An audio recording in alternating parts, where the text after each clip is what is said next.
transportation, tuitions, out-of-district regular education tuitions, and the other section on non-discretionary, that's the, again, keeping the lights on and various support and services contract. We brought that down 6.85% due to renegotiating contracts and bringing work in-house. Facilities has a $55,000 decrease, and that is attributed to line items to do with Hallowell. Would I like to keep facilities where it is or increase it? Absolutely, because they are just going gangbusters, and our buildings have never looked so good, and we're just getting great value in the facilities section, and I'd love to just leave it unfettered and just let that build and repair and improve. Technology is a decrease for next year. Again, our technology staff has moved a lot of work in-house. We've had some great partnerships and donations from Bryant College and most recently Electric Boat, which has really helped offset what we spend on technology and what we need to replace. Curriculum has an increase. Now, curriculum last year was decreased down to $61,000. And curriculum is on a multi-year cycle. It's been projected out over 5 years, 10 years, what series of support materials we need to replace. Next year was supposed to be a replacement year for the elementary English language arts reading series.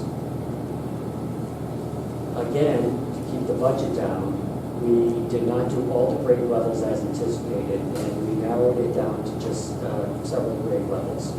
We also canceled plans to update the elementary science kits with the next generation science kits. We could have increased curriculum significantly. We would have liked to, but again, to keep to that 4% cap, that was one of the areas that we had to balance out. Athletics, well, and I'll keep going down. PPS, special ed, that was an increase of $126,000. Now, we've increased a lot of internal contracts with support providers. We decreased those line items to try to make up for increases in out-of-district special education costs. So where it stands right now is about $126,000 we could make up. We put it in for an increase towards the budget. However, we are working at, the year's not over, we are working at bringing students back and reducing that line item, so hopefully we can balance it out. The high school, the middle school, Hallowell, NSES, all their budgets are status quo. Same this year as they were last year, as they were the year before. Now, you do see an increase in the middle school and NSES, but that's transferring the student funds out of Hallowell into the receiving schools. So essentially, they're at the same. We haven't increased the school budget at all. Athletics, there is a need to increase athletics, but again, to try to keep that 4%, we level funded as many departments as we could. Athletics is on a tightrope where the $175,000 that they have this year is the same as they had last year. If, however, this is how fine a line it is, if and when our students make playoffs, and that increases the transportation line, which then puts athletics into deficit. So we're at an inflection point with athletics at a number of departments where we really have to take a look at our programs and can we continue to do as much and offer as much as we have now. So altogether, we have a 2.2% increase to the school department budget. We have $1.2 billion in reduction just to keep it at the 4%. As I said, the year's not over. So on our watch list is that we're still watching grade level enforcement buildings. We're still working on creative ways of scheduling students so everybody gets what they need without requiring additional staff. We do have a support staff contract negotiations coming up. We still have to make adjustments to actual healthcare. We have to make adjustments in actual to the state aid to education. And we're still working on combating out-of-district tuitions. However, new requests come in as we keep hoping that we get applications to the high school to offset what we're spending on other districts. We have a number of inquiries for the high school. Unfortunately, a lot of the students are juniors or seniors. We really need to have freshmen and sophomore, and we're hoping that we will shortly have the word out in a compelling fashion so that we can not only retain the students, but also attract new students. Because unfortunately what's happening is that the more funds we allocate to the students who leave, the less we have remaining for the students who are here. And we are offering some amazing things here. And I also have to be very honest, a lot of times the students who leave aren't necessarily doing it for academic reasons. It's social reasons, it's other reasons. And this is something that's not just indicative to North Smithfield, but it's a statewide issue that all of the districts are wrestling with. And we're hoping and we're trying that we can bring some rules of engagement to this free-for-all that the CTE program has become. Yes, offer the students the best education possible, but we need to do it in a way that we can support this community. So that's a summary of the summary that you have right there. And I don't know if they have any questions on the budget itself. Can I ask you a question? Two questions on what you just said. So is that being addressed at state level? The fact that the districts are finding that children are going to other schools? There have been some. Is there talks going There on at have the been state some level? lawsuits, and there is a movement to try to put legislation in place or get agreements. For example, we have a CTE program in music. If a student wants to attend another district in music, we can't say no. So that's one of the sticking points that districts have, that we're spinning up these amazing programs, but we can't deny somebody who wants to go somewhere else. And then to go somewhere else, we're now paying $15,000 or so for that tuition. When the going for somewhere else could be their boyfriend or girlfriend goes to that school. They may want to play on that volleyball team. So we're trying to bring some rules of engagement. And then the other question I had to do with curriculum. I was just reading the notes on it. So what's the shelf life of, like for example, we're scheduled to replace the literacy series. So if we were to replace the literacy series, what's the shelf life of that series?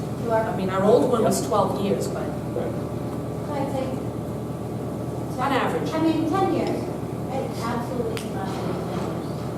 If we didn't change standards, we might be able to, squeeze a few more years. But I mean, at this point, the books are well used. Right. And we have different standards. So it just makes it. The literacy series isn't based around the Common Core standards.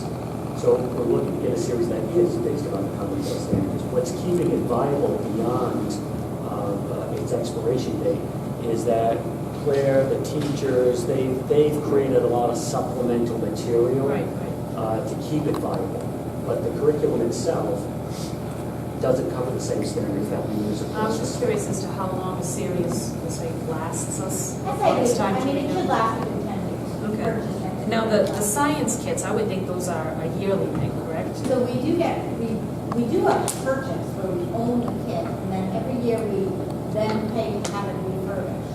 So the initial cost when we're updating or adopting NGSS with the new science standards would be more expensive, and then every year it's a smaller price that they get refurbished for some of the consumables that we use for our Okay, so it's almost like buying a licensing for them, and then there's a maintenance fee every year. All right, thanks. I actually have a question about that next generation science kit as well. If we're canceling the plan to purchase it, do we have something else in place that is So ongoing? we do, and we're thinking about at the lower elementary school. So third grade through eighth grade, we have already purchased what we need to update for the new standard. So kindergarten and first grade would really just would stay the same for a year or two. We just have a sense of urgency for our English language arts program, and I think that it is one of those things that we could put that early elementary science on the back burner. That would be, a fine decision because of our sense of urgency for English language arts. I have to say that this whole budget is just so discouraging to me, as it is every single year, but to look at all the things that we're having to cut out.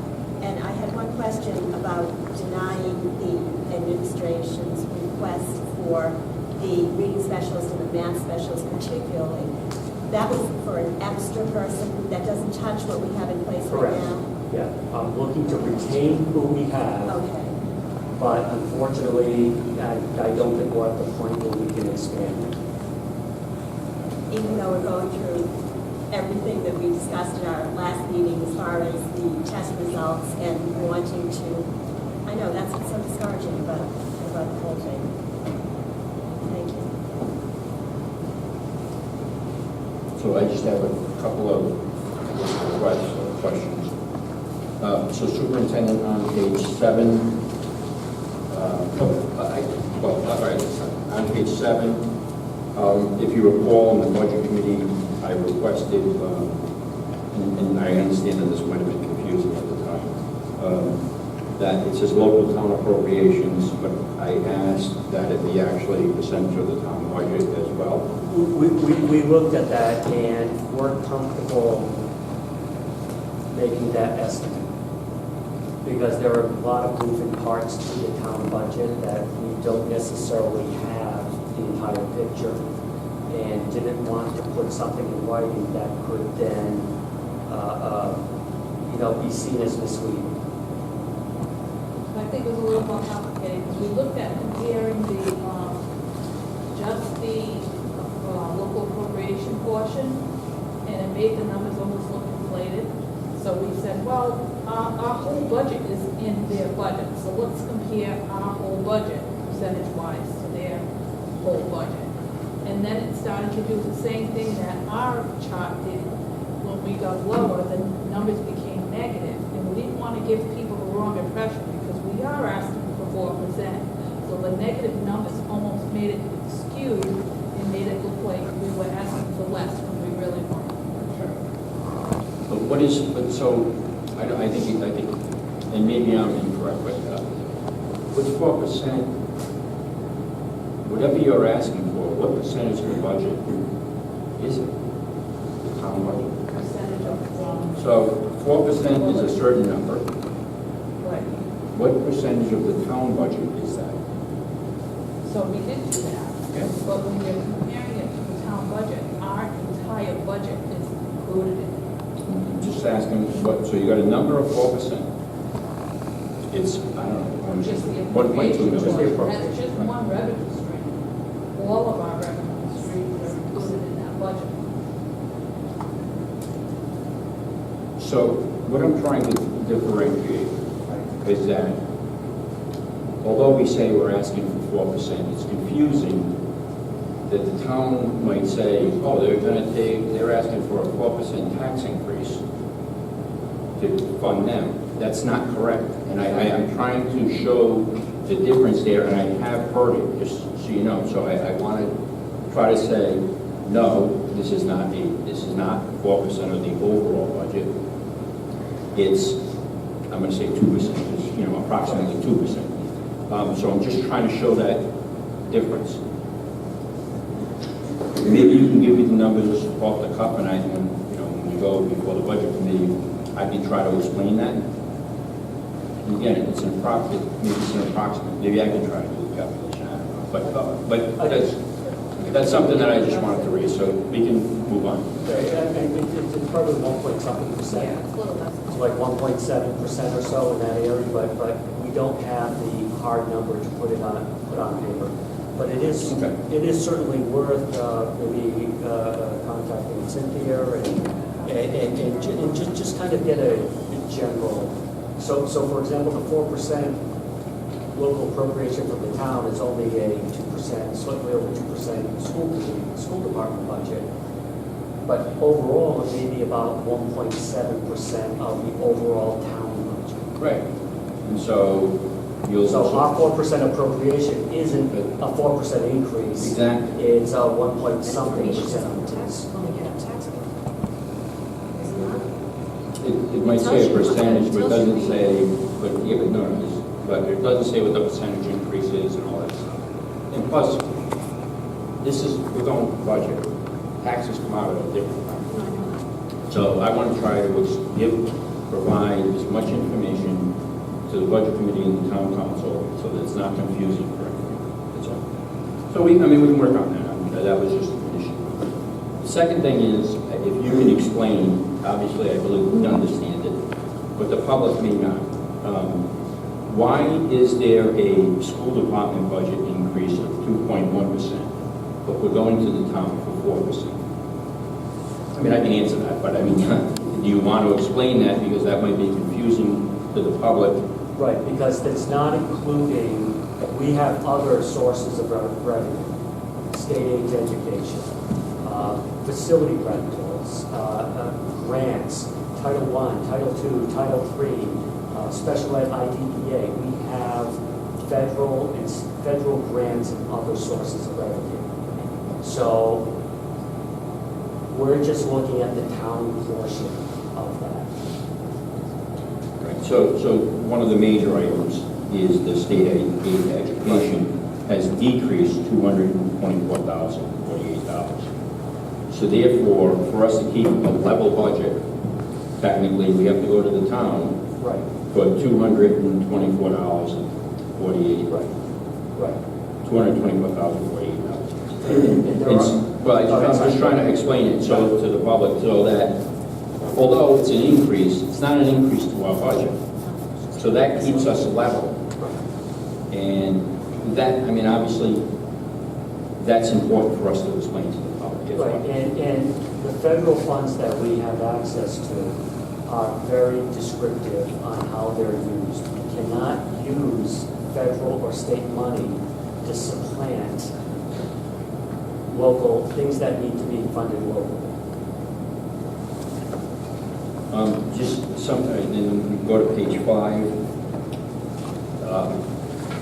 I'd like to break this up differently, or I'd like to request that it be broken up differently. I would recommend that we come in with last year's number, whatever it may be. All right, last year's number, whatever it may be, whatever our increases, normal increases are, and then to get to this year's. Okay. So it's almost here, I think. And again, we don't have, maybe have to do it on this sheet, but at some point, I think we need to explain this. So, like a denied administrative request is really not a cut in the budget. Right.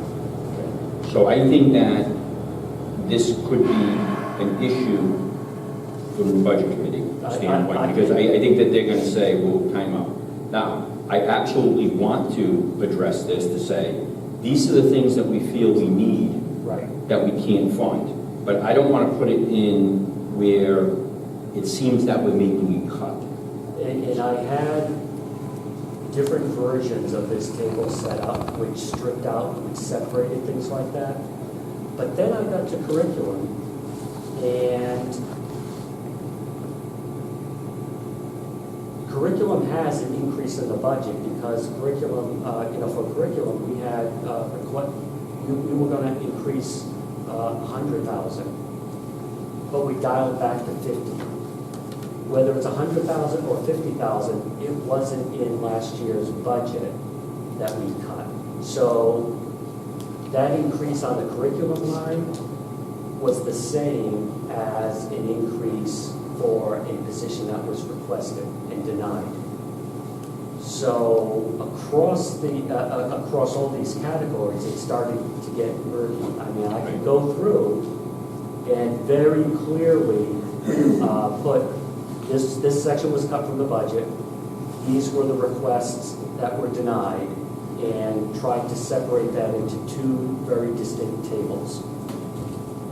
I'm not saying that I have the answer on this. I'm Right. just saying that I think that we need to be as upfront and say, listen, this is how much we need, this is what we needed to cut just to get the 4%. These are the things that we did not fund that we actually think we need to fund. But it's in a separate line item, so so that we can show it's it's not we might need 1.2 million, but we're not really cutting 1.2 million. I think we're going to get called on the table for that. Yeah. Not that we're doing anything wrong, but somebody's going to say, oh, you're inflating the number. Or Right, something. and I tried to also label it that these were requests prior to submitting the budget. So, but you're right, and we wrestled with how to divide up this table. So I'll go back and make some adjustments to it. So maybe it's it doesn't seem as clean. Yeah, and again,